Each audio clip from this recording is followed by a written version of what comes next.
マグロの解体は単なる芸術、技術以上のものだと思っていて、日本では本当に文化的で、儀式的な行為でもあって。Always I advise young people, if you want to do something, don't wait, just do it.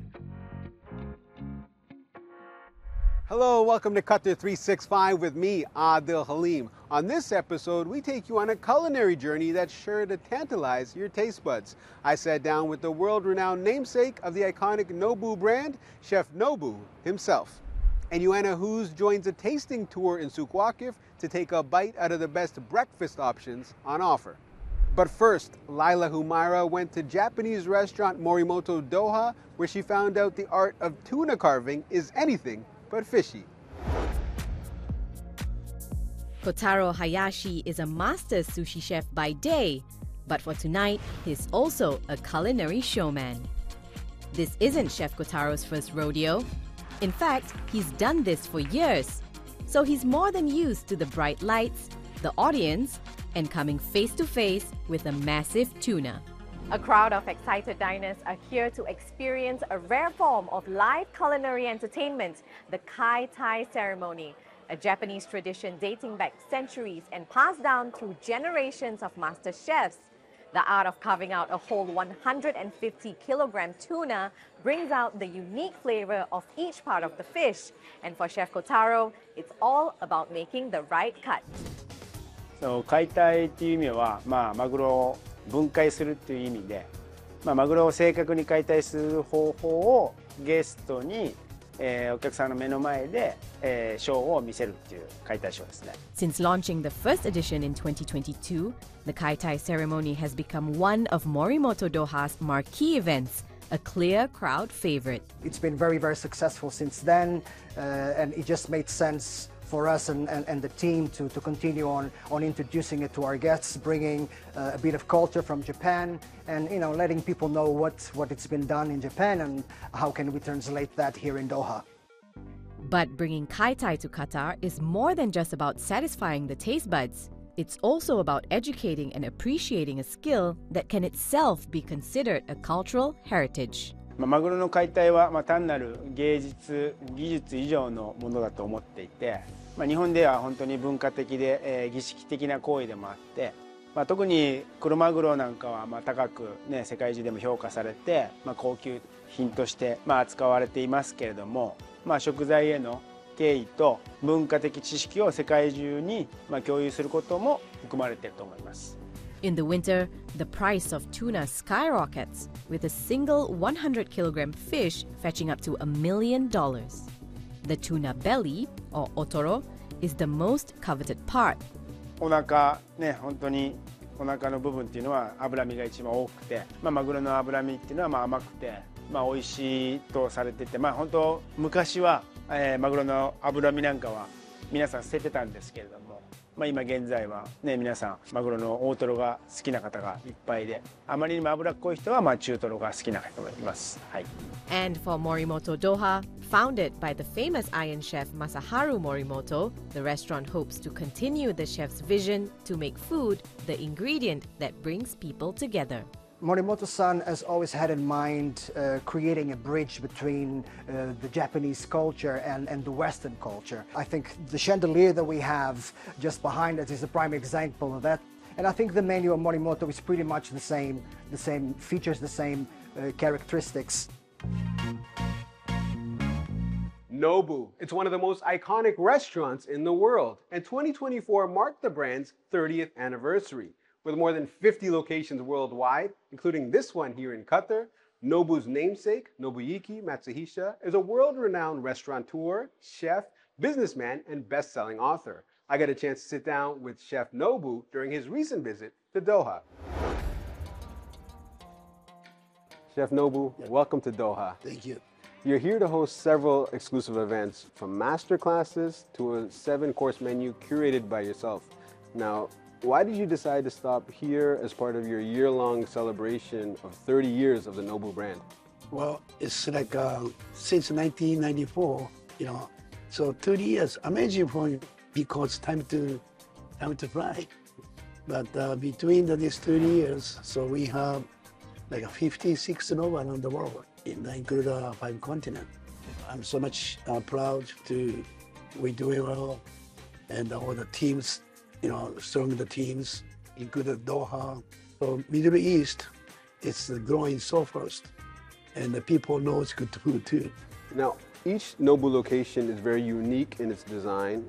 Here in Doha, for example, it's a closed oyster shell, which is symbolic of the country's rich pearl diving history. Why is that important to get part of the design process to reflect the place that you're in? For me, so restaurants most important, good food, good service. And of course, it's like a design means customers stay here, start eating.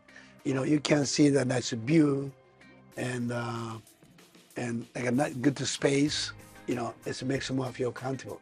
And especially this one, its image is like more ocean, also Nobu restaurant, a lot of seafood, including sushi. So I think that this Doha location, it's the most beautiful location. Across many parts of the world, wherever the Nobu restaurant is, you have celebrities, you have food lovers who flock to your restaurant. So many happy moments have been created now, but you had a difficult childhood. Your father passed away at the age of 8 in a motorcycle accident. You left school at 17.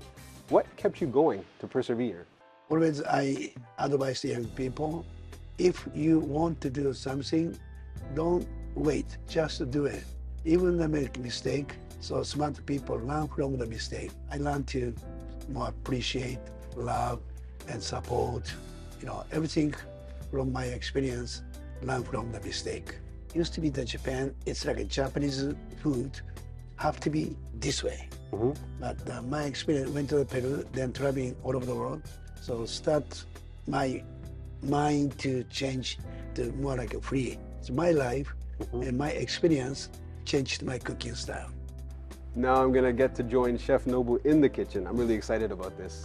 So, can I show you my couple signature dishes for you? Absolutely. So first one, this is the fresh yellowtail. Very simple, clean flavor, very simple, and I think it's too simple, but people love this one. We call yellowtail jalapenos.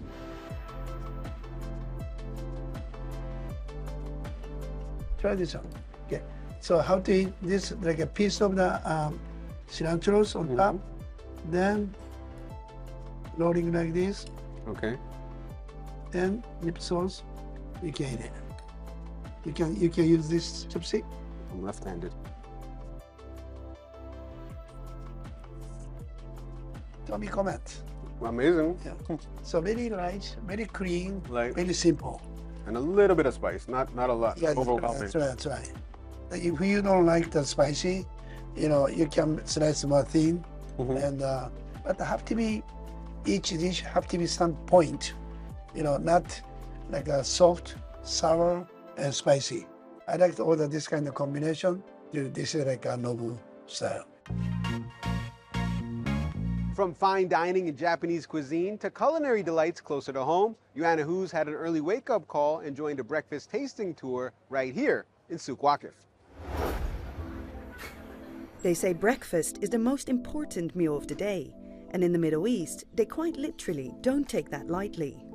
Friends and families, or in this case foodies, gather for big breakfast spreads like this one at Abu Sharia restaurant in Souk Waqif, which has been serving traditional breakfasts for decades. Since 1950 in Palestine, and then we go to Jordan. We open now we have more than 20 brunch in Jordan, and we open in Qatar here, Souk Waqif. It's Middle East food, Arabic food, like hummus, full falafel, fatta with meat, hummus with meat. It's Arabic food.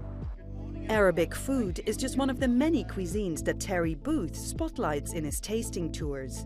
Formerly in oil and gas, the retired Brit has turned his passion into a profession. He regularly takes food lovers across Doha to try new restaurants and has even written a book about Qatar's culinary scene.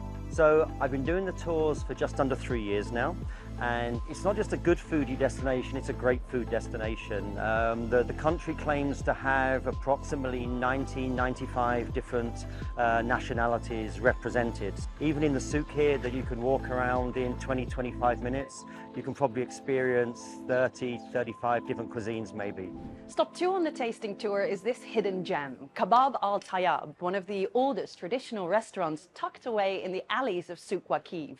It's a little bit hard to find, but exactly the kind of place that Terry likes to take his diners to, a spot that they might not know exists, where they can try food and flavors that they might not be that familiar with. Although I've been here for 24 years, we tend to go to the same places. So it's allowed me to kind of discover new places in Doha. Some of the tours have been street food tours. Some of the tours have been in nice fancy hotels. Some of them have been sort of lower end, high end, but it's also been great in discovering and meeting new people as well.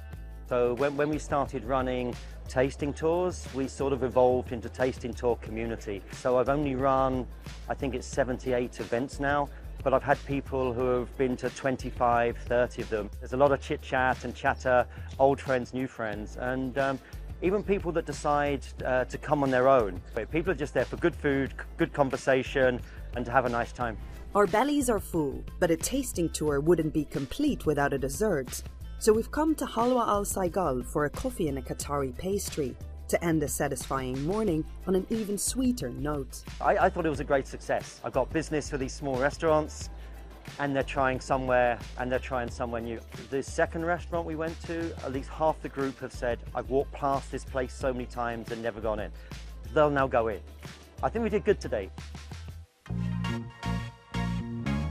From chopping it up with celebrity chefs visiting Doha to sampling authentic local foods in one of the most iconic parts of the city, we hope you enjoyed this episode. But that's all the time we have for now. For more, check out Euronews.com and connect with us through a hashtag. Thanks for watching, and we'll see you next time on Qatar 365.